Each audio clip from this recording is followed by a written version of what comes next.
ጤና ይስጥልን አድማጭ ተመልካቾቻችን እንደምን ዋላችሁ እንደምን አላችሁ በያላችሁበት። ይህ የአዲስ ኃይል የዜና ሰዓት ነው። ከዋዜማ ወደ ያገኘናቸው ዜናዎች እናልፋለን። ተከታተሉ። የትግራይ ጊዜያዊ አስተዳደር ፕሬዝዳንት ጀነራል ታደሰ ወረደ የክልሉ የዘር ማጥፋት ማስረጃ አሰባሳቢ ኮሚሽን ከዓለም አቀፍ ድርጅቶች ጋር በመተባበር ወንጀለኞች ተጠያቂ እንዲሆኑ እንዲሰራ ዛሬ በኮሚሽኑ ስራ ዙሪያ በተካሄደ መድረክ ላይ አሳስበዋል። ጀነራል ታደሰ በትግራይ በጦርነት ወቅት ተፈጽሟል ባሉት የዘር ማጥፋት ወንጀል ዙሪያ ማስረጃዎችን ማሰባሰብ ወንጀሉ በድጋሚ እንዳይፈጸም ለመከላከልና ተጠያቂነትን ለማስፈን ይረዳልን ብለዋል። በክልሉ የተፈጸሙ ወንጀሎች እውቅና ሊሰጣቸው እንደሚገባና እውቅናው ወደ ፍትህ ማምራት እንዳለበትም ጀነራል ታደሰ አሳስበዋል። ፂላል የተባለው የምዕራብ ትግራይ ተፈናቃዮች ሲቪል ማህበረሰብ ድርጅት የፕሪቶሪያው ግጭት ማቆም ስምምነት ሙሉ በሙሉ ተግባራዊ እንዲሆን አሜሪካና የተባበሩት አረብ ኤሚሬቶች ግፊት እንዲያደርጉ የሚጠይቅ ደብዳቤ ጽፏል።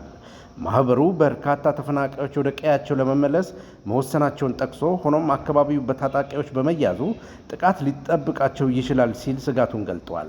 ማህበሩ በዚሁ ደብዳቤው የፌዴራል መንግስቱና የአማራ ክልል ኃይሎች የምዕራብ ትግራይ አካባቢዎችን በኃይል ተቆጣጥረው ይገኛሉ በማለት ከሷል።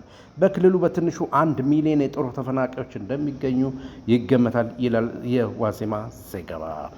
መንግስት የውጭ ሀገር ስራና ሰራተኛ አገናኝ ኤጀንሲ ፍቃድ ለማግኘት ከ5 እስከ 20 ሚሊዮን ብር ካፒታል እንዲኖራቸው የሚያስገድድ ረቂቅ አዋጅ ለህዝብ ተወካዮች ምክር ቤት አቅርቧል። ረቂቅ አዋጁ ኤጀንሲዎች ከ50 ሺህ እስከ 250 ሺህ ዶላር የዋስትና ገንዘብ በስራና ክህሎት ሚኒስቴር የባንክ ሂሳብ እንዲያስቀምጡም ያስገድዳል። ረቂቅ አዋጁ ኤጀንሲዎች በራሳቸው ለውጭ ሀገር ስምሪት ሰራተኞችን የሚመለምሉበት አሰራር የሚያስቀር ድንጋጌ ይዟል። በረቂቁ መሰረት ኤጀንሲዎች በሚያቀርቡት የስራ ቅጥር ትዕዛዝ መሰረት ሚኒስትሩ ለውጭ ሀገር የሚሰማሩ ሰራተኞችን ይመድብላቸዋል። ሆኖም አንዳንድ የውጭ ሀገር ሰራተኞች አገናኝ ኤጀንሲዎች አዲሱ ድንጋጌ ከአሁን ቀደም ተሞክሮ ከሽፏል በማለት በረቂቁ ላይ ቅሬታ እንዳላቸው ቢቢሲ ዘግቧል። የውሃና ኢነርጂ ሚኒስትር ሀብታሙ ኢተፋ ባለፉት 9 ወራት ከህዳሴ ግድብ 6800 ሜጋዋት የኤሌክትሪክ ኃይል መገኘቱን አስታውሰዋል። ሚኒስትሩ በአሁኑ ወቅት 5 ተርባይኖች እያንዳንዳቸው 400 ሜጋዋት በማመንጨት ላይ ናቸው በማለት ከመንግስታዊው በሪሳ ጋዜጣ ጋር ባደረጉት ቃለ ምልልስ ተናግረዋል። በግድቡ ላይ የሚከተሉት ቀሪ ዩኒቶች ኃይል ማመንጨት ሲጀምሩ የሀገሪቱን ኃይል ማመንጨት አቅም 83 በመቶ እንደሚያሳድጉትም ሚኒስትሩ ገልጸዋል። ፕሬዝዳንት ትራምፕ በኢትዮጵያና ግብፅ መካከል በህዳሴ ግድብ ሳቢያ የገቡበትን ውዝግብ ጣልቃ ገብተው ሰላም ማስፈናቸውን ትላንት በማህበራዊ ትስስር ገጻቸው ገልጸዋል። ፕሬዝዳንት ትራምፕ ይህንን የገለጡት ኢራንና እስራኤል የገቡበት ግጭት በሰላማዊ መንገድ ሊፈታ እንደሚችል በጠቆሙበት መልእክት ላይ ነው።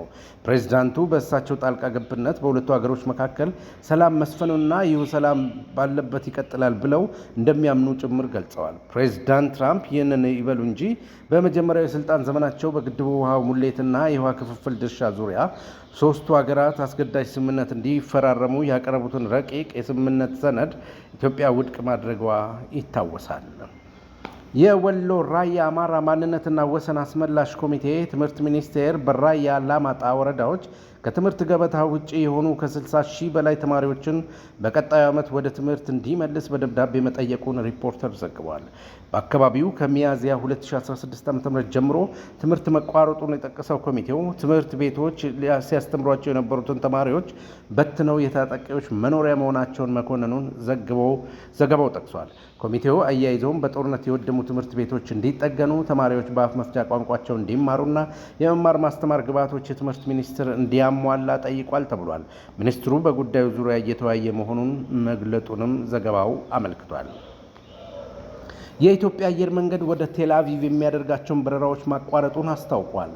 አየር መንገዱ እስከ ሰኔ 15 ድረስ ወደ ቴል አቪቭ የሚደረጉ የበረራ አገልግሎቶች በሙሉ ተቋርጠው እንደሚቆዩ ገልጧል። አየር መንገዱ ይህንን መልእክት ያሰራጨው በእስራኤልና ኢራን መካከል የሚካሄደው የሚሳኤል ድብደባ መባባሱን ተከትሎ ነው።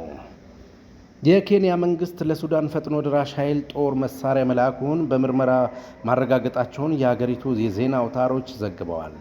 ዴይሊ ኔሽን ጋዜጣና ኤንቲቪ ቴሌቪዥን በተንቀሳቃሽ ምስሎች ላይ ባደረጉት ምርመራ በካርቱም አቅራቢያ የፈጥኖ ድራሽ ኃይሉ ይዞታ የነበረ የጦር መሳሪያ መጋዘን ውስጥ የኬንያ መከላከያ ሚኒስቴር መለያዎች የታተሙባቸው የጦር መሳሪያ ሳጥኖች መገኘታቸውን ማረጋገጣቸውን ገልጸዋል። የኬንያ መከላከያ ሚኒስቴር በበኩሉ በምርመራው በተጠቀሱት በመሳሪያ ሳጥኖች ላይ የታተሙትን የመለያ ምልክቶች እንደማያውቋቸው ገልጠዋል።